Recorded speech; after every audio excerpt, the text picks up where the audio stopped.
Trending sa social media ang post ng kapamilya actor na si Paolo Avellino.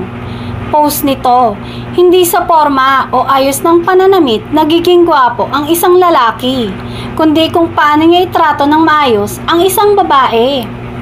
Kahit nga hiwalay na ito sa nanay ng anak na si LJ Reyes, ay napapanatili pa din ito ang pagkakaibigan at pagiging mabuting ama sa anak nila ng aktres. Sa lahat ng ganap sa buhay ng anak ay present si Paolo Avellino.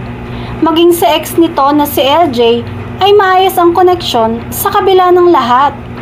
Wala namang maibubutas umano si LJ kay Paolo bilang ama nito dahil mabuting tatay ito, say ng aktres. Sa kabilang banda ay natuwa naman sa galak ang mga fans ng Kim Chiu at Paolo o Kim Pao dahil parang deserve daw ni Kim ng isang Paolo Avellino, yung tipong kung paano dapat na itrato ang babae. Kamakailan nga ay naglabas ng pahayag ang aktor at ex ni Kim na si Sian Lim na iwas pa din pag-usapan ng aktres, kaya't ayon sa ilan ay tila parinig ito ni Paolo kay Sian. Matapos nga kasi ang 11 years ay parang itinapan lang ni Sian si Kim. Iwas at ayaw nang banggitin o pag-usapan man lang ang pangalan ng aktres. Kabilang pa dito ang pagbura lahat ni Sian Lim ng mga travel videos nila ni Kim sa YouTube.